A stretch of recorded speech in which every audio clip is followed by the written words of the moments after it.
Now to KwaZulu-Natal, the army has touched down in Mobeni, southwest of Durban. Earlier, the looting appeared to be out of control, but the army was able to disperse the looters. Senior reporter Dassen Tatia is on the ground. Dassen, I'm sure you've seen your absolute fill of action in the last couple of days. Give us a sense of whether there is indeed calm on the ground in Mobeni, where you are this evening.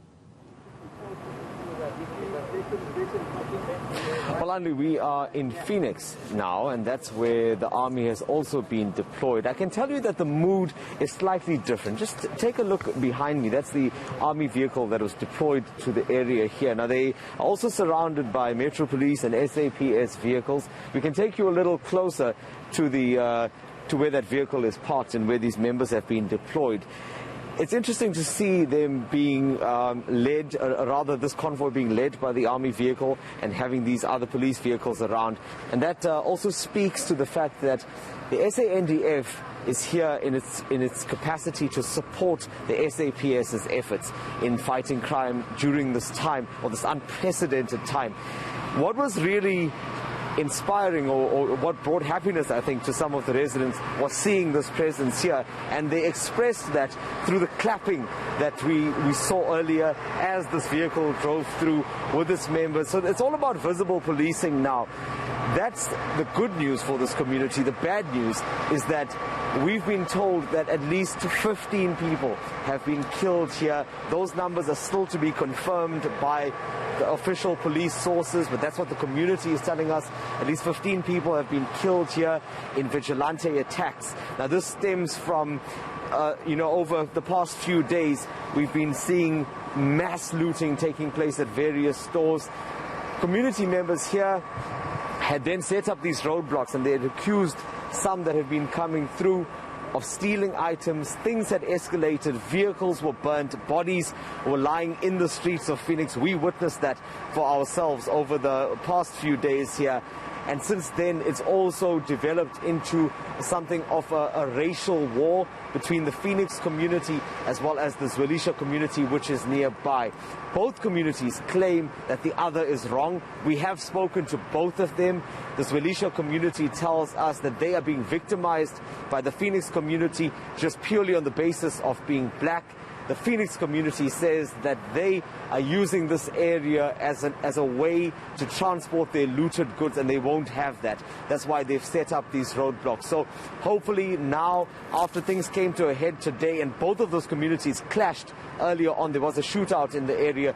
Hopefully now, with the visible policing that we are seeing, the deployment of the SANDF with its vehicle here patrolling the streets, as well as the members here, hopefully there will be some peace for residents in both those communities tonight. But that won't be the end of it, Andy. There have to be conversations that need to be had. There has to be leadership that has to be shown here, because even beyond this looting spree and beyond what we are seeing now, these tensions still remain, even though there is now, as I speak to you, more of a sense of calm in this area. Dassen, the racial tensions between the Indian community, not only in Phoenix, but in the greater KwaZulu-Natal and Zulu community members, has even made it into a speech by the new Zulu king. He urged members of both sides to work together, denied that there was victimization on either part. However, you have also been targeted by members of the Phoenix community on social media, saying there was not enough coverage throughout the day, that there was intensified looting, that there was no support from the SANDF or SAPS.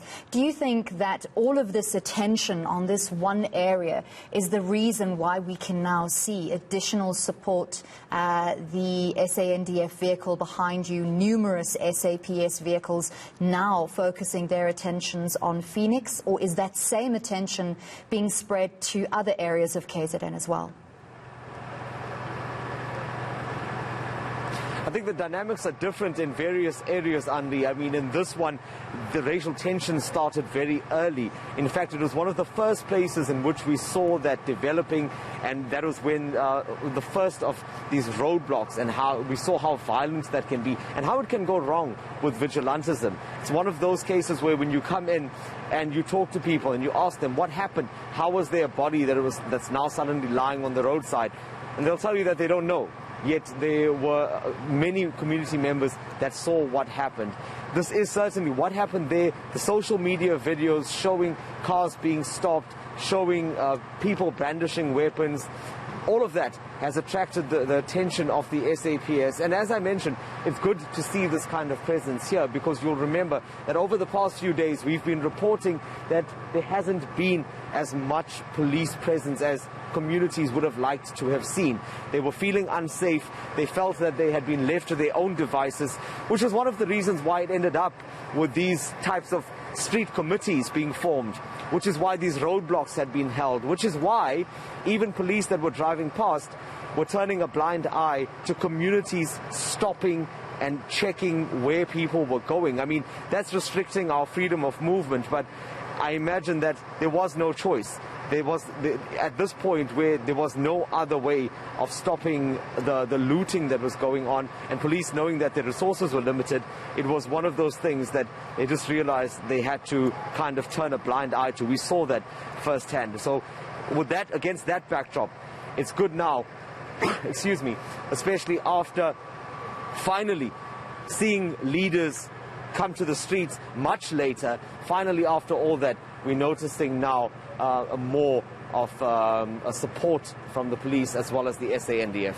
Dassen, can you tell us whether there has been any unrest, looting, violence, burning, shootings in the area where you currently are within the last couple of hours, or has that pretty much been quelled by the presence of the SANDF and the SAPS?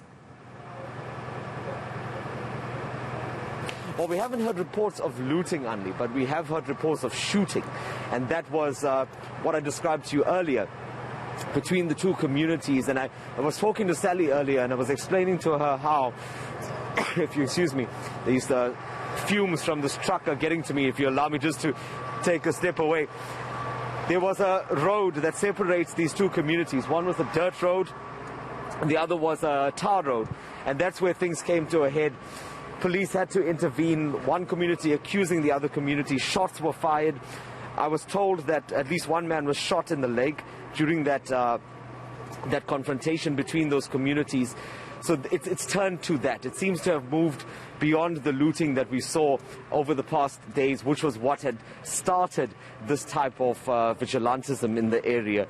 So, you know, in having these discussions, Anli, you would have picked up that there are so many different angles to this story beyond just the obvious and beyond what we are taking at face value, and that's the complete lawlessness, the looting, and the violence. There are also these other repercussions, and those will come to the fore once all of the so-called action subsides.